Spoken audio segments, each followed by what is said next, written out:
Welcome to Talking Crop, the Goodyear Farm Tires podcast for farmers by farmers. Hello and welcome to episode 2 of the Goodyear Farm Tires podcast, Talking Crop. I am Will Evans and today I am in Wiltshire talking to Becci Berry and family. Becci, it's lovely to be here. Thank you, Will. It's lovely to have you on the farm. It's sunny as well. We've had dreadful weather in North Wales and there's the sun shining down here, which makes a nice change. Yeah, well, I think they knew you were coming. All right. Becci, are you born and brought up in this area? Not at all. So this would have been a third generation farm from my late husband, and I took over about 12, 13 years ago now. And it's a predominantly National Trust holding, so where we are now and the main farm here is on a National Trust estate, one of their largest sort of farmed estates and tenanted farmed estates, and then we have a block of arable land that we own just off-site. Lots to ask you about already. No kind of farming background whatsoever? Not really. Well, practically no. I had an awareness of the industry. So the background is that I sort of grew up. I was always a mad horse addict and grew up show jumping and eventing and then point to pointing. And for those people that don't know what point to pointing is, it's an amateur form of national hunt racing, jump racing. And back in those days, it was even more amateur, and a lot of farmers, it was their sort of weekend passion to have a few horses that they could race. I was a very gun-ho teenager, so I used to ride a lot of the horses that were quite lively and spent a lot of time on farm, and some of those were dairy farms and things. My uncle is a dairy farmer, but we didn't really have anything to do with him. But that was about my only links to it, and it wasn't until I met my husband Rich at Sealhain that he sort of, I really understood how passionate people can be about cows. Yes, I've got a lot of friends who well, really myself great. Included now. That's the irony, is that it wasn't quite always that way, but now completely. Usually people in farming aren't passionate about cows and horses. Usually it's one or the other. Yeah, exactly. Yeah. Have you still involved? Do you still have horses now? We do. You guys have horses as well? We used to, but now we have one family horse that we sort of take in turns with. Okay. Being at uni, it's quite difficult to. I'm sure. But were you like typical pony club girls on ponies before you could walk? Yes, Yeah. definitely. Before hats could even fit our heads. Yeah, I'm sure it does. It's a real. Obviously, I'm like 10th generation. From born and brought up on a farm. You kind of take these things for granted, don't you? But it is such a extraordinary. Equips you with so many life skills, doesn't it? Yeah. Being brought up on a farm. I mean, especially having to get up before school, 6 a.m. It's a big responsibility, isn't it? It teaches you work ethic and responsibility. Exactly, yeah. Talk about, isn't it, about how dark mornings, especially when I was busy on the farm and they had to get up, from about 7 years old, didn't you? You used to go out and do your ponies. Yeah. Any tips for getting young children out of bed? Because I seem to struggle. Oh, I don't know. It was hell, wasn't it? Yeah. I've got a few tips and excuses how to get out of it. My wife literally had to resort to the cold water method not long ago with one of my girls, with my 11-year-old. Cold flannel. You had a cold flannel in the mornings on your face a couple of times, didn't you? Yeah, okay. So tell me more about Rich. You met at Sealhain. So I wasn't at Sealhain. He was at Sealhain, and my best friends were, and he was doing his middle year on a farm. And it's quite a funny story because I went to go to see my friend who her boyfriend was working on the same farm. They overlap, so quite often happens in farming, doesn't it? When you do a year harvest, you have 2 students that overlap. And we were going because we were going to party at this Young Farmers Do afterwards. And we went to the show that they were doing in the daytime. That was this local young farmers show, and the farmer they were working for had dairy farms as well as arable, so that's why he was there. And they were showing some heifers, and Rich had seen me in the morning, and he was like, I really want that really feisty heifer to lead round so that I can show off because I'm, big, strong farmer and I want to look really cool. And he went into the ring, full of it. This heifer took off and charged out of the ring but what endeared me to him was that he held onto the rope, and he still held onto this heifer as it was charging out of the ring. But that's how we met. Yeah. So we met through that, and then I was doing business management and things. Then I was working in London, and which was a novelty for Rich because he had hardly ever been to London. And so it was quite an interesting time. He was down in Devon, then back at Seal Hayne, and I used to catch the 5 a.m. train back up to work in London at Canary Wharf on a Monday morning. So it was an interesting time for long distance relationship as it appeared to us then. Oh, wow. And I suppose even at that stage, I don't suppose were you beginning to think that you might have a future on a farm? I mean, I guess it... God, no, I definitely didn't. I mean, I did an internship in Paris that I'd been living there for 3 or 4 months working for the French Jockey Club. I was working for the Mirror Group on Sporting Life. Hated working in London and doing that. So I knew I wanted to come back. But I mean, it was racing was my life, horse racing. So farming never really came into it. And then, as we our relationship moved on and we did some travelling and went round farms. We went to Canada and the States, and then we went to Australia and New Zealand.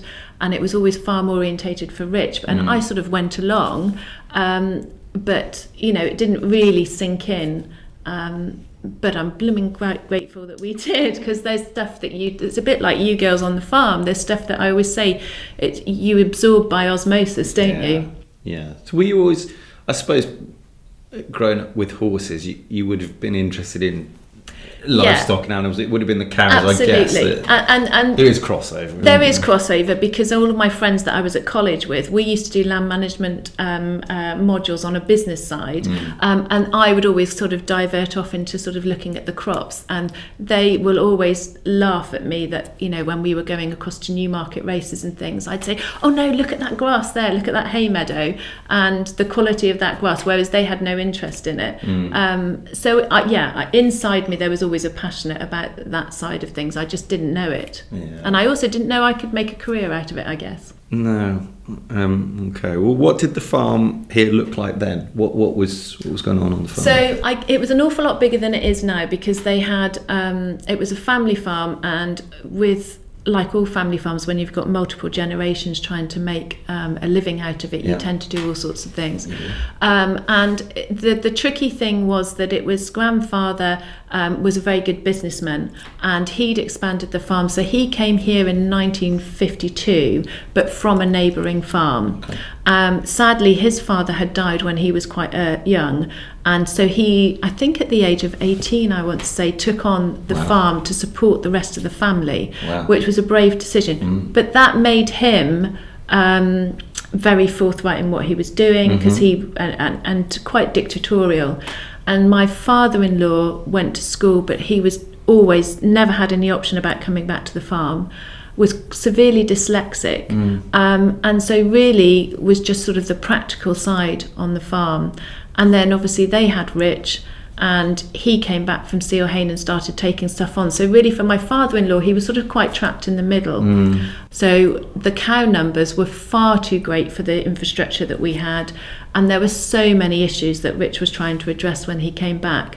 It was no wonder he was stressed and exhausted, because it was a mission. We had cattle literally over 3 counties in grass keep that they had everywhere, because the breeding program wasn't a program, it was just chaos. There were cattle everywhere, and nobody really had any plan or structure, so they just sort of fattened beef cattle, and then when they were almost 3 years old back in those days, 2.5, 3 years old, they would then sell them on, and they always did very well because they were looked after. But labour wise, and when you look at the amount of miles people were doing, it was carnage. Funny in multi-generational family farms, isn't it? It's often, and it can be wonderful, can't it? With these incredibly tight family units, and I'm sure we'll come on to talk about that in a bit, but it can be difficult as well, can't it? And I can imagine a little bit of this myself when I came home from university, and of course you come home from university and you want to change the world, do you? I'm sure you go through, and you're full of ideas and enthusiasm, and you think, oh, I'm going to do this, I'm going to do that, I'm going to make all these changes, and then you come home and you get these immovable objects. Well, and are sometimes, not always, but sometimes. But it's also difficult, isn't it? Because we had three families in the village that essentially worked on the farm, but they were sort of, the whole families did. Not only did they, so politically it was very difficult, and that's why people were kept on, because if you didn't keep them on, you upset so and so, and it just upset the whole community dynamic. So it was a huge implication. And also, you know, if you're working with people that have watched you grow up and have been very sweet to you when you're younger, and you come home and then start throwing your ideas around, there's a lot of contention there, and so that skill set is really tricky. There's often stories like that of people like that in farming. There is a place for everybody in farming, isn't there? I mean, even at, you and I were obviously at the Oxford Farming Conference last week, and we heard Liz Haynes talk about neurodiversity, didn't we?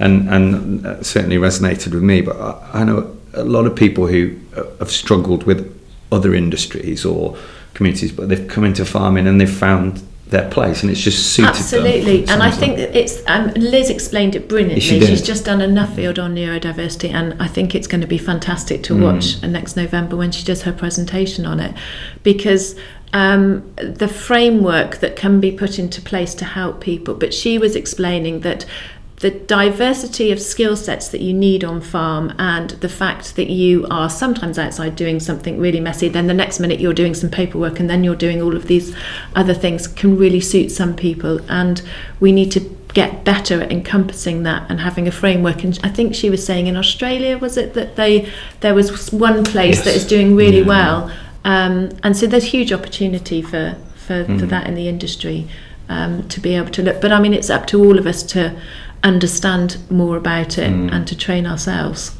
Yeah, it's just awareness, isn't it? But I'm quite proud of that sometimes, how inclusive we are. It's maybe just not talked about. Yeah, I think so. So you'll have picked up, or listeners will have picked up earlier in the interview, you mentioned your late husband, Rich. Yeah. And you talked about it very eloquently at the conference last week as well.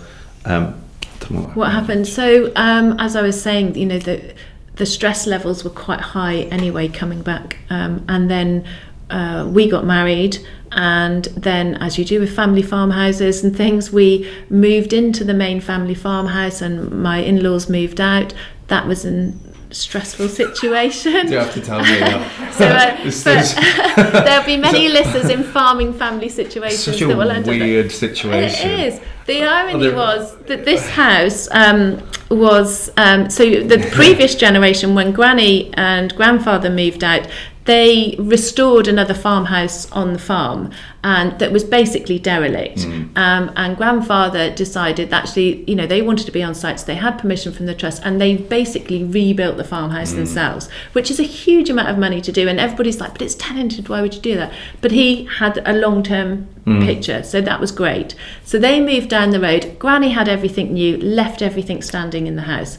And my mother-in-law used to complain and say, thank goodness the house was struck down by lightning in 1976, which was about 3 years after they moved in, and it completely decimated one half of the house, this half of the house that we're sat in, and the roof, and so it cleared out the attic for her. So it was great. But from my perspective, the downside of that was then she became a hoarder, didn't she? And the attic, when we moved in, was horrendous. And I remember we came back, and Rich thought they were moving out, and nothing had happened, and he literally went to one of the bedrooms upstairs, and she said, but I just don't know where to start. And he said, I know where to start. And he marched upstairs, opened the sash windows, and threw everything onto the lawn. Came round with the JCB, and he said, these are just rags, this is rubbish. He came through with the JCB, scooped it up and put it on the bonfire. Oh my God. So you can imagine that went down like a lead balloon. But that's how we came to move in. And then we had Jazzy. Sometimes you need decisive action though to get things done. We had Jaz in 2002, and then he was taking on more. Grandfather was sort of heading towards 90, and was Richard kicked him off the combine at 80, and which was hard work because there were more things being broken than there were being managed. And then my father-in-law had sort of semi-retired to their house, and we had Martha in 2005. and things were busy, really stressful. I was still I had my own business. I was a partner in a PR and hospitality business, and still working on that. And then Rich was really trying to drive the business forward. And we had taken on more arable as well. So I think they were probably farming about 1,700 acres at that time, and a ridiculous amount of staff as well. But then it was our 10th wedding anniversary, and we went away for a couple of days to Paris, which was fantastic. But Rich slept on the way there, and when we got there, everything was a struggle. He was exhausted, and I was like, I know you're exhausted because this is stressful, but this isn't right. And so he'd been to the doctor beforehand because he was not feeling 100%. But when we came back, we went back and the GP said, oh, yeah, but you're young, you're fit and healthy, and I'm sure it's just, something minor. Did a few blood tests and nothing was picked up. Now, I had previously sadly lost my brother to leukemia 7 years before, so I was very mindful of the fact that you have to push. So we actually did pay, thankfully with grandfather's help, privately to go and have some more tests and scans. And then we sat in a private clinic on Christmas Eve that year where we were told he had bowel cancer. And then on further understanding, it was secondary liver cancer, and the only option was palliative care. Now, fortunately, because of the things that had happened with my brother, there was a wonderful oncologist at Birmingham called Professor Moss, who helped us to transfer to the oncology department at Oxford, and Rich began some treatment and under the team there, and we had a good 5.5 months where actually, this is the bittersweet thing of cancer, once you start treatment you can feel really well, and it was a really tough time because he felt well and good, and then it's like I should be back doing more on the farm, but of course that was the stressful part, and that was the whole point about taking time was to make sure we spent time with the girls. But every time you did that, you felt really guilty. So it was a really odd time that, and Rich did everything to the absolute nth degree. So he changed completely his diet, very, very holistic things that he was doing for his body with his breathing and things. But that had a huge effect on our community around us, which was quite amazing actually, because he then was talking a lot about it with a lot of his friends. So I know that we've often talked, and you've done a lot at the over the years about mental health and talking about things, but it opened up a lot of avenues. But sadly, a year down the line, it went back downhill, and he passed away in the following February. So during that time, we'd obviously had chats about what we were going to do with the farm. And he was like, you haven't got to take it on, don't be ridiculous. And I was, well, what are we going to do? My father-in-law wasn't going to step back in and take it on. He couldn't. He'd been out of the dairy side of it and things too long to be moving it forward. And I was like, I've got 2 girls who are 5 and 8. What's going to happen in the future if I don't?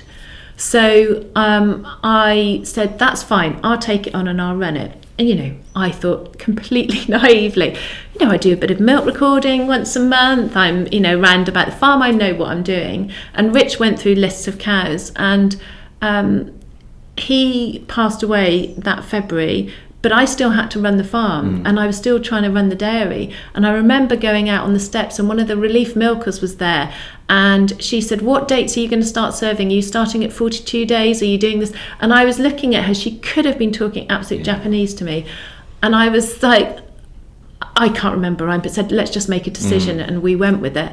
But the learning curve was like this. And I had the girls. Luckily, my father-in-law was a great support at that time. He came back out of sort of semi-retirement, and he did all the feeding and things that Rich would do.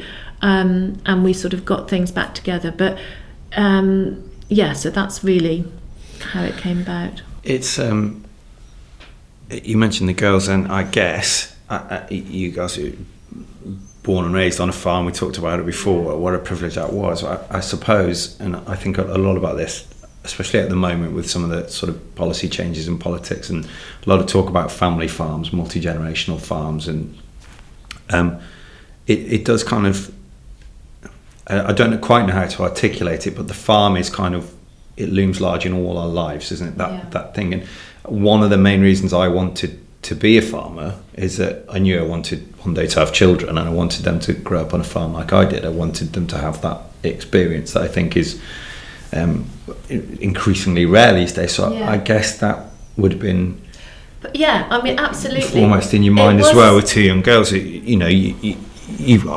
assuming loved your childhood and growing up in this what sounds like a very tight-knit community and family. It was stability for us.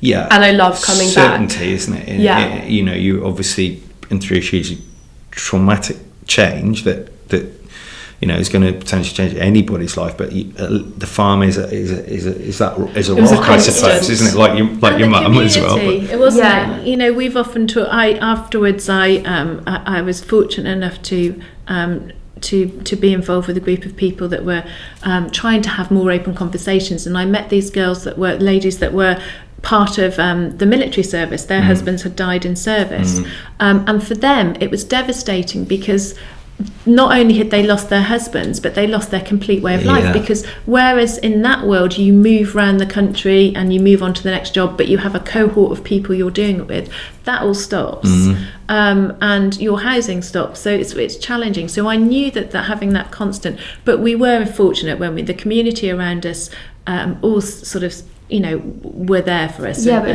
not just then. Like now, we obviously I'm 22, so we've had a lot of 21st parties, and a lot of people go to those from the surrounding areas and communities, and they, even in those situations, bring the spirit of my dad alive, and it's so sweet. And I'm so grateful that we were still on farm and able to experience that.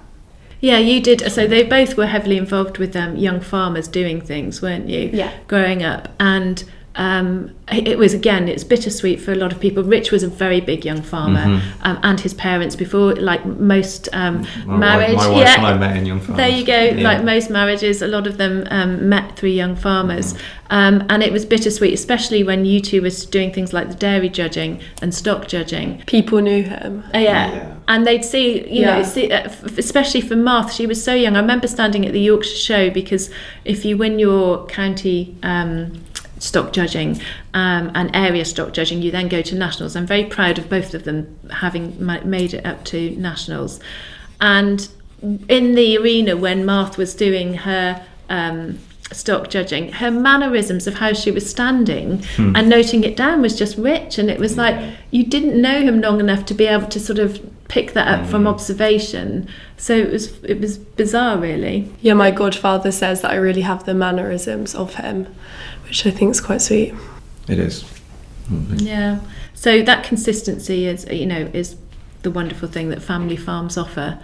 And the history of the place. I'm very passionate about where we live, and that was the other thing that enticed me. And I think you girls are the same. We love where we are. We're very fortunate. It's very beautiful, and I think we all see ourselves as custodians, don't we, of the area. Definitely. My friends hate how much I talk about growing up on a farm at uni. They all are from London, and they're like, will you shut up about your farming background? And I love it. That's awesome. So have you long term, do you think?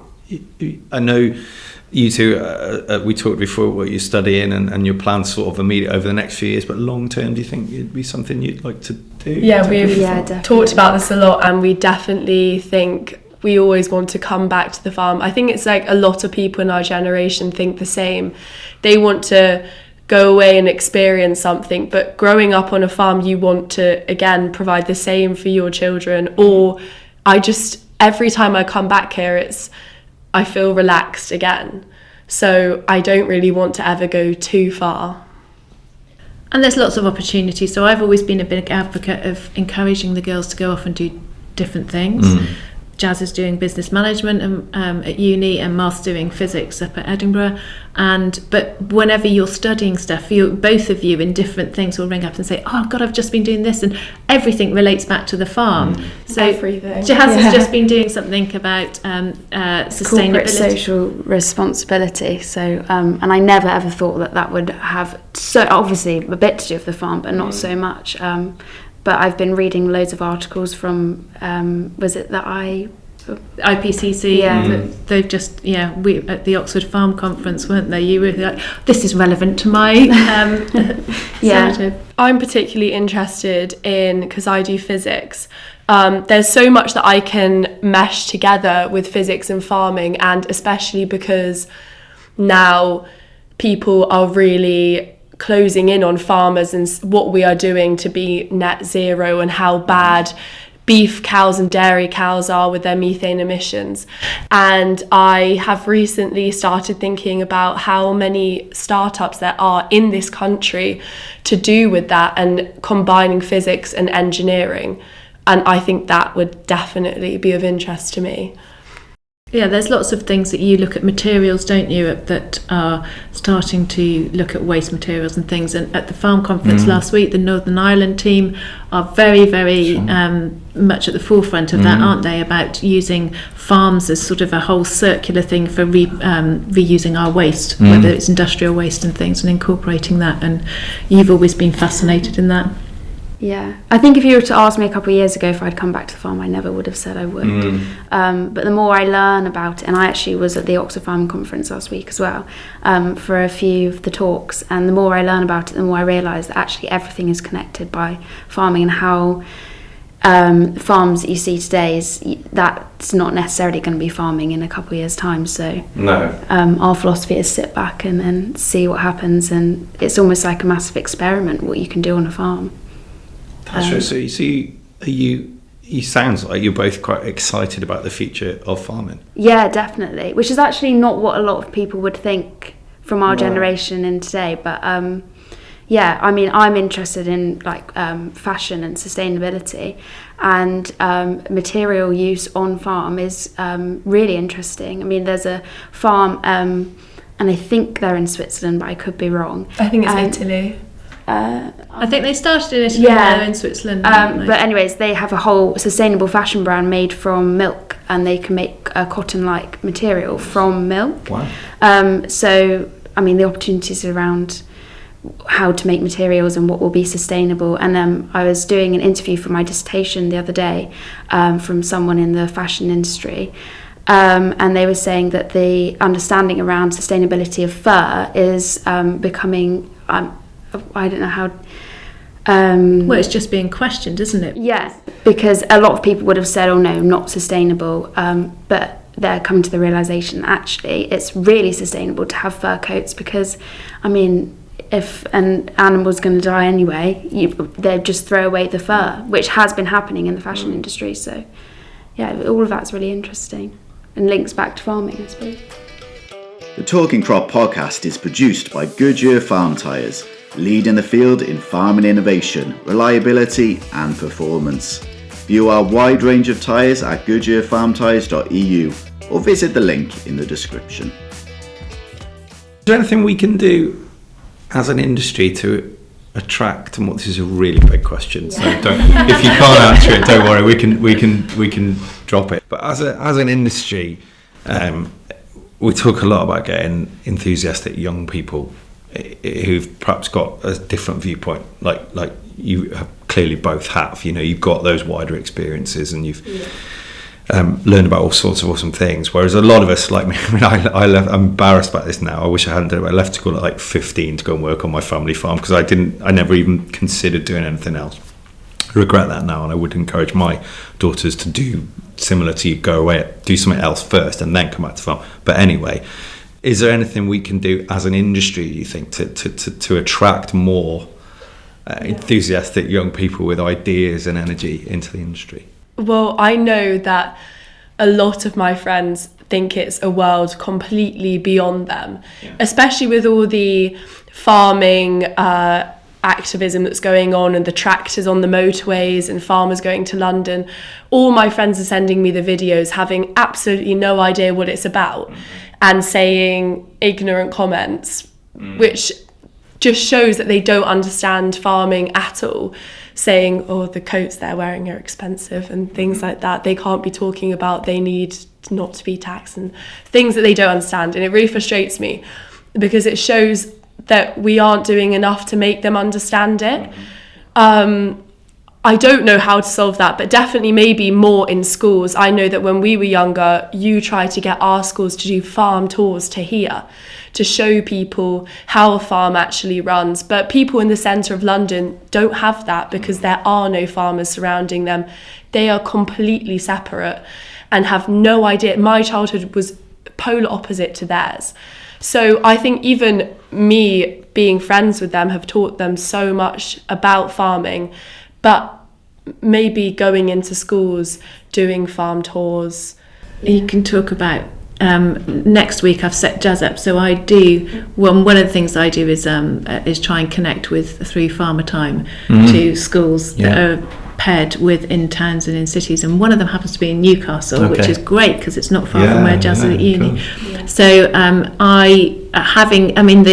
the trickiness of doing that is technology on farm and making that connection. So it's been sporadic, but they're a great school, and I'm lucky. It's a really, really great teacher, and she's very engaging. And so I'm sending Jaz in next week with some bags of silage and corn and wheat and things, because as much as I can do across FaceTime and things, actually seeing it, the objects and seeing some of those things are good. So that engagement is key. I think I could say a lot on this, but I'm not going to. But I think it is more about education, and there's quite a stigma around farmers and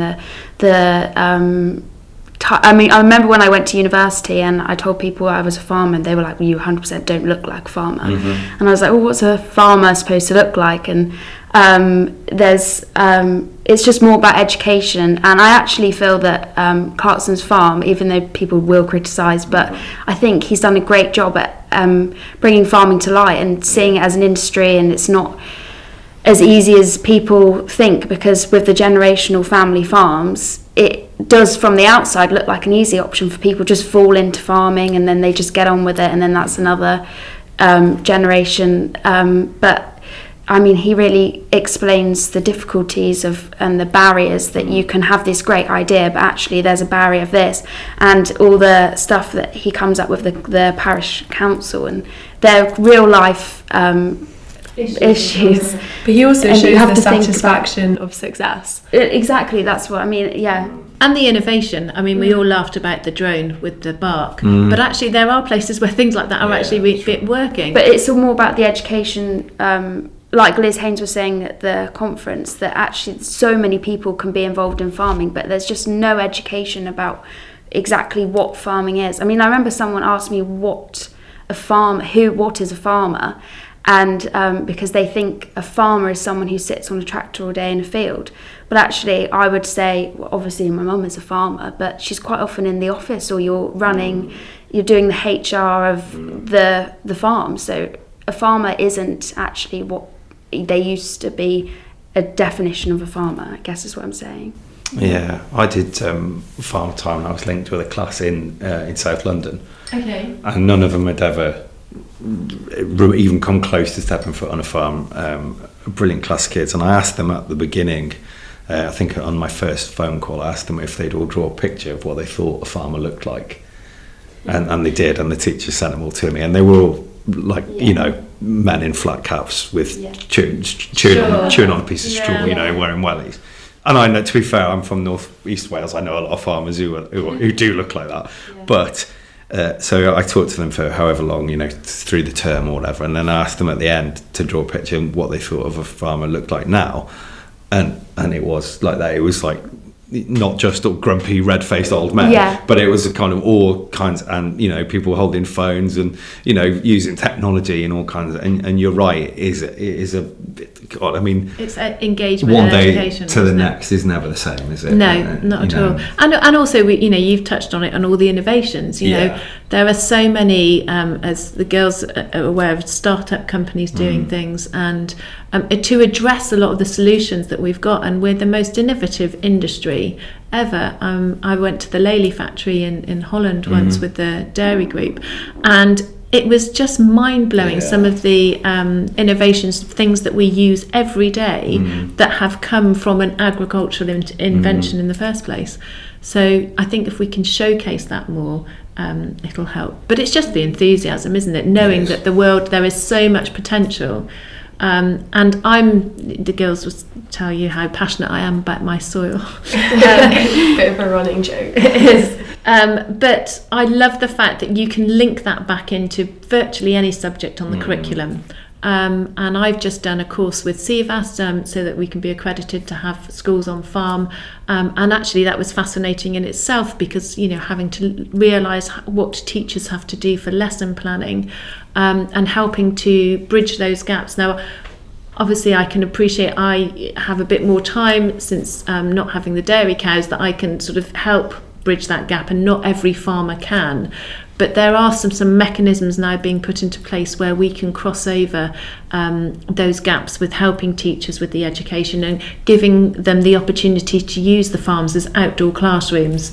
And I'm really passionate about that because I think it's a huge opportunity. I think it's amazing to see because a lot of so we had a local school come a couple of years ago and I was on my summer holidays, so I helped out, and the teacher said that there was a couple of kids that we really need to watch because they were really naughty in the classroom. But as soon as they got on farm, they were so attentive, and if the teacher had never said anything to us, we would have had absolutely no idea. So it links back to the point that actually farming can be so inclusive and for everyone, and the education and being able to be on farm I think is so important. I know it's not possible for everyone in schools, but I really think it's a great thing to be doing and to get I don't know, you might it want to sounds that, cliche, but I know so many people that are almost scared of going outside, and when I'd say I spent most of my childhood outside, kind of not completely supervised all the time, they were scared for me. They were like, was that your mum not scared you got stuck in a bush? I was like, no, I would just sort it out myself. You need to go and have that life mindset too. yeah. Yeah, yes. Well, as someone with four very feral farm daughters, I can completely relate. Just take you back a little bit, Becky.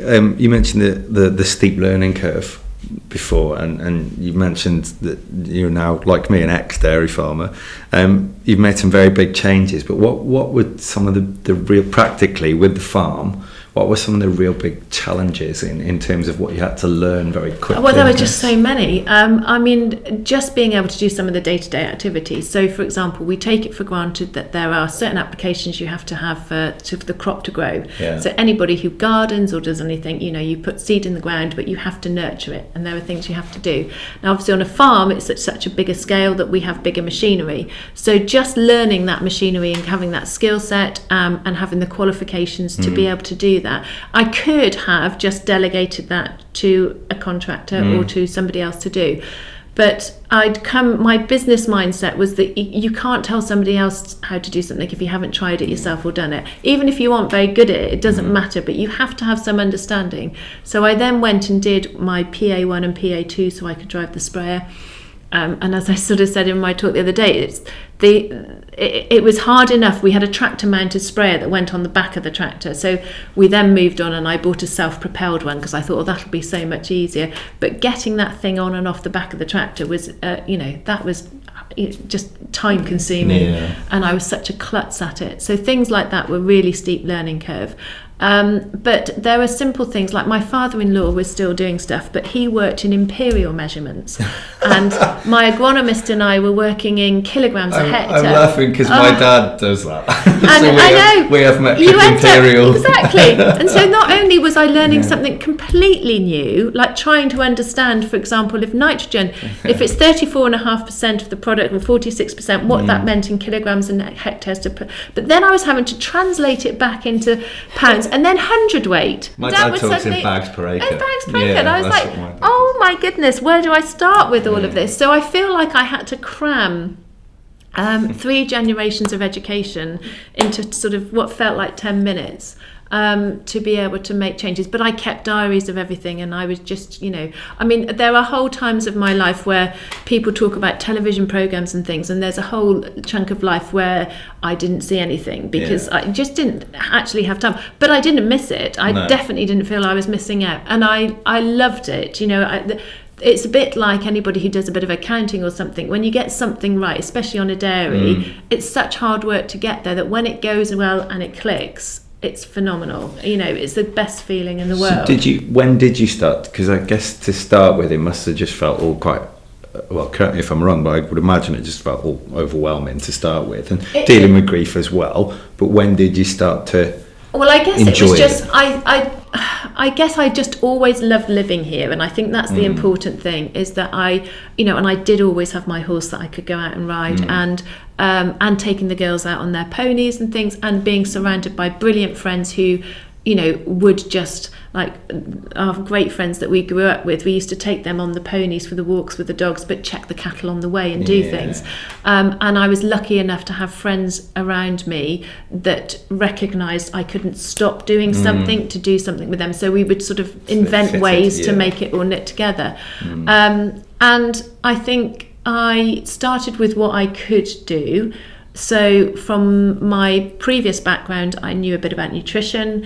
I mean, thoroughbreds are the most fickle animals on the planet because they're so finely bred. They come from 3 Arab horses and their genetics are very narrow. So there was nutrition and genetics were two things that I could focus on. So that's what I did on the dairy. And it was little details and little wins. And I guess our herdsman that had stayed with us then, who was a really nice guy, he wasn't passionate about it, and the attention to detail definitely wasn't his thing. He stayed, and he openly said to me after sort of 18 months, I thought you'd pack up. You're not going to, and you're beyond me. And so I'm going to go, but you need to recruit somebody else. And we took somebody else on, and he was on a learning curve, but that was fine. We sort of learnt together. And then I took on a brilliant herdswoman who we really motored them because I'd had loads of stuff in place. And that was really, really rewarding. However, that then came with its own issues, because the more successful I got, there was resentment as well. And so I suddenly came up against a lot of resentment, and that was challenging as well. And I don't feel there were some things that we could have celebrated our successes more. And I think as an industry we're very poor at being able to do that and support that. And there was a lovely couple that we were talking to last week who have in Scotland, you have a company called We Hay Meat. They've got a fantastic story and a fantastic journey, but the one thing they both said is we don't celebrate our success enough. And actually being able to stop and look at what you've done. And again, I guess I'm fortunate. My business training and my skills, my mindset about constantly doing professional development and understanding meant that I wasn't afraid to look at things and look at the bigger picture, hence making the decision when I did that actually that was the time to sell the dairy. So I'd done the dairy for 10 or 11 years. We made it so it was quite successful. The cows were really performing. We were second in the Gold Cup, the NMR Gold Cup, which is something that is purely done on statistics. It's a big deal. And it's a big deal. And so the herd was performing really well. We had, we were very marketable. And I was trying to deal with succession. I was trying to deal with the girls coming up to sort of GCSE age. I was dealing with a landlord who didn't really understand and didn't want the investment and was trying to move to a sort of more conservation type approach. And so making that decision just had to be done in a business-like manner. And I know a lot of people who are afraid of making those decisions and don't make them. And that's when it's really tricky. No regrets. It is difficult though with dairy cows, isn't it? As an ex-dairy farmer myself, it's sometimes, and the decision was from a business point of view, it was quite easy for us as well. This is back in 2008. It was exactly the right thing to do. There was no regrets, but emotionally, those cows that you've been, they are a part of the family. That's people laugh when you say that, but they are, aren't they? Or to breed a dairy cow that's coming into her peak production. That's a whole. It's sort of even though they're calving when they're 2. It's a 5-year cycle to get them into where you need them to be, or even further if you're doing genetics. So we were crossbreeding.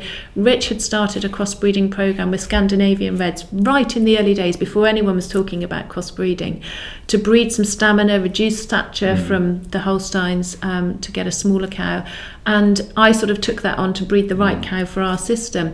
But that takes generations, so it is a really long-term process. But also, you know, I still have rose-tinted glasses about having it back one day. So there's infrastructure and things out there that we keep talking about, because you talk about other business ideas, both of you, don't you? Jaz was, you know, grew up when you were sort of doing your GCSEs before we'd packed up. You were helping run the calf unit for me, and doing all of that side. So there's things that I've still got out there that I think, I've got to make a decision, but actually no, because, you know, you never say never. But also it kind of changed our whole life, because the cows went, we then lost our herdswoman. She was so lovely. Yeah, and people that you see every day. And also for us, it was some safety, because 3 a.m. in the morning there was someone on the farm, and we lost that as well. So there's a certain rhythm that comes with a dairy farming life, isn't there? That milking time, and it's all about there's a regularity to it, I guess, isn't there? And when that's suddenly gone, it does take a long time to adjust, doesn't it? But then suddenly, when it was snowy and icy, we didn't have to worry about getting the tanker in every day. We could relax a bit. Yeah, no, there are good things about it. Yeah. Okay. Well, I guess it's, I suppose you never know. I mean, I sometimes have those rose-tinted glasses about myself. I think I love a small spring calving dairy herd, make some cheese or something. But then I remember, those moments. Getting the generator out on the back of the tractor when it's blowing a gale at 3 a.m. Dairy cows are so lovely. I much prefer them to cows. Yeah. You've kind of touched on it, but you do a lot of wider industry stuff as well. So you've obviously done a lot of CPR, and you sit on various boards and things like that. Why do you choose to do it? Is that just about sort of learning, or is it about sort of giving something back to the industry as well? Giving back, and also I am really passionate about it. You know, I wouldn't have been able to do what I've done without the advantage of the AHDB, which is our levy funding, supporting knowledge, skills and engagement, discussion groups, education, having the girls and the education. I'm deeply passionate about that, because that was really what kept me going. And although they don't necessarily see it, their enthusiasm and understanding for and zest for life and learning has all stemmed from me having to learn stuff on the farm, and it's just something that sort of seeped out. So I sit on the board of the Institute of Ag and Horticulture, which is a relatively new organisation, and it's trying to sort of bring everything together so that we can showcase all the different wonderful roles that there are in industry, and related industries as well, to people. So it's sort of one platform that people can go on and have a look and see what those roles might encompass, and what type of skills you need, but also for people that are either coming into the industry or already in the industry, having some essential skill sets, being able to go on there, and having somewhere you can log what you're doing. Because one of the other things is that farmers feel really undervalued in their skill set. And you and I both know that people say, oh, you're really good, but you think, but my neighbour over there is doing fantastic. They're doing, 11-ton yields a hectare, and I'm not getting half of that, so therefore I'm not a good farmer. But actually I've got this skill set and this skill set, and having somewhere you can register that, and even if you're working between farms, being able to transfer that across from farm to farm, so knowing you've got your CPD points registered, it just professionalises us like another industry, and it's something that I'm really passionate about. And I guess having come from other outside of it, I can see the value of how it can be applied in farming.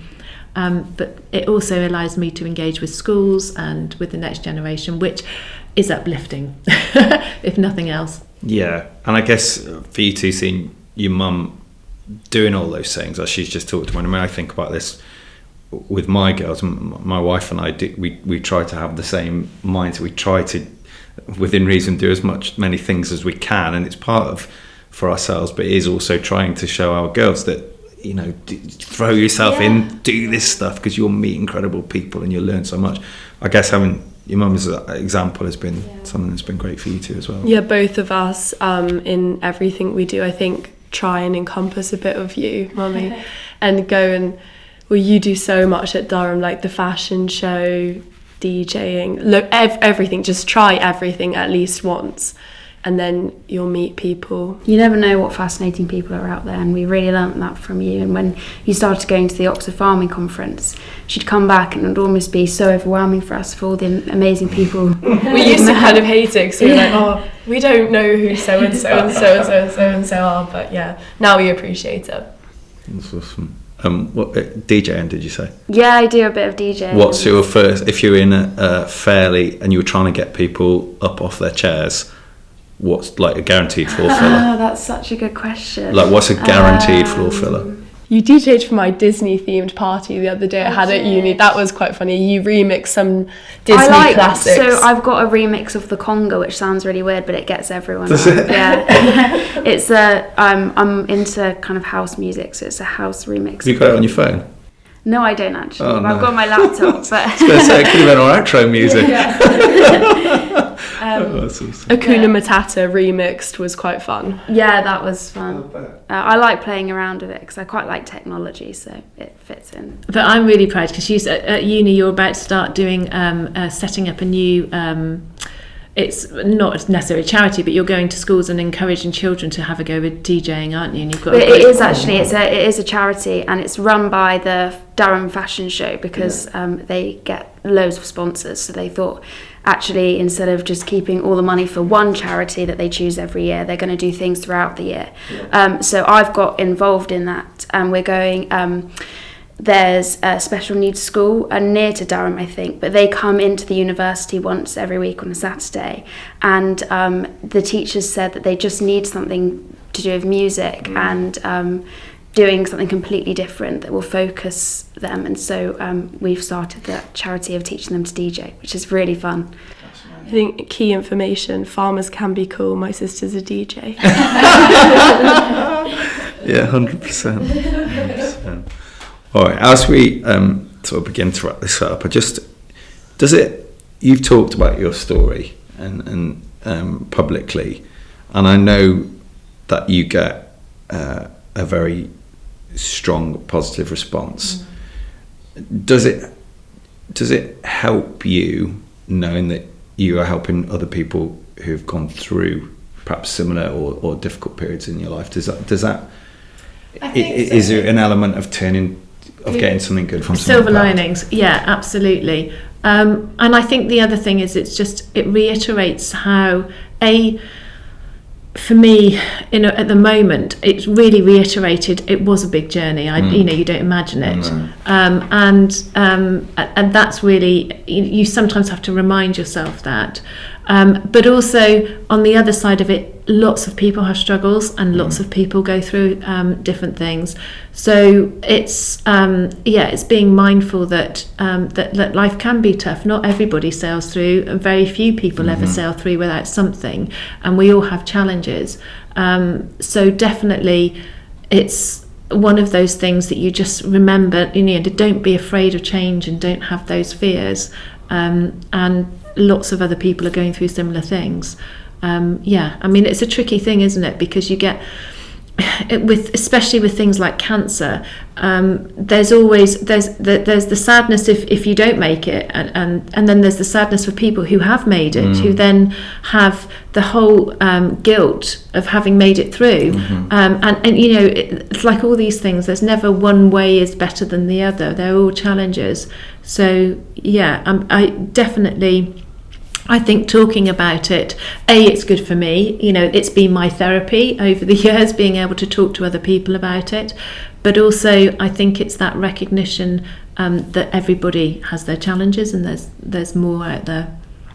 I think I just want to add to that in the thick of it, we really didn't see that there was going to be a light at the end of the tunnel, and it's to reiterate to people that are really struggling that even though it might feel like everything is going wrong, and I know when you were really, really struggling, we completely felt that and never thought that it was going to change until then. You did make the decision to sell the cows, and it felt like a huge weight was lifted. And we see it from so many of our in our community, but to really just, there is a light at the end of the tunnel, and to keep going, I think. Yeah, and making brave decisions. Yeah, and definitely not be afraid of change, because it's inevitable. Oh my God, that's such a mic drop moment. You nailed that ending.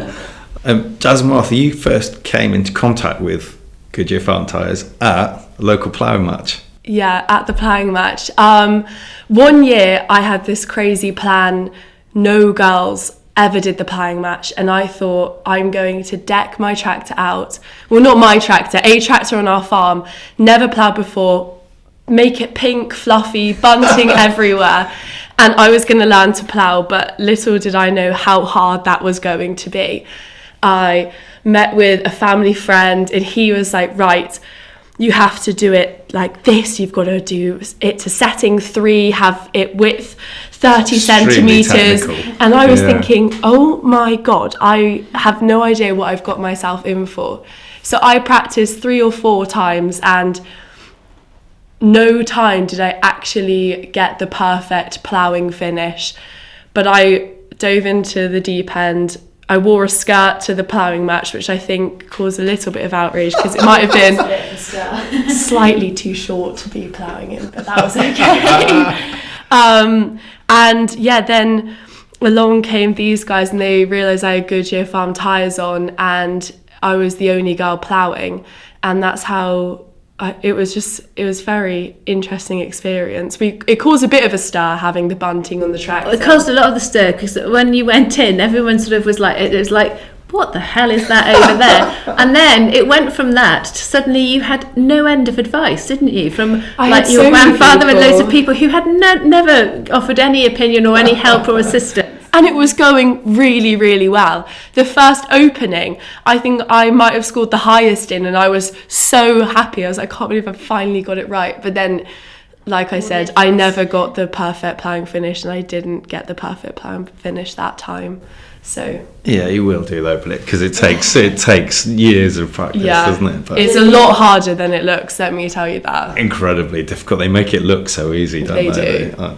Yeah, as someone who's been to a lot of ploughing matches, what tractor were you on? It was our little old Massey Ferguson, but it's not Massey Ferguson. Sorry, we did used to have a little old Massey Ferguson, but it was a case. It was the case, wasn't it? A little case 2-wheel drive. You had to drive over because I wasn't old enough to drive it on the road yet, or something. Was that true? Yeah. So our ploughing match, like a lot of these things, if anybody doesn't know the history of them, they were started really to support farms that weren't doing very well. So, for example, in our situation, it's a classic point.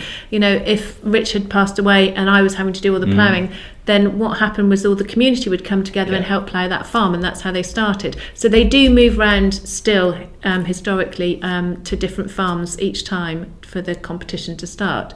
And this one wasn't that far away, but it was quite a way, and I had to drive this flipping tractor on a really hot day with no air conditioning all the way over with the cab covered in bunting and things. And it took me forever for the night before, ready for Martha to plough the next day. But it was fun, wasn't it? And like you say, you know, it just goes to show, out of all the locals with young farmers and everything else, you probably had the least tractor skills, but you made it there and you did it. You made the most impact.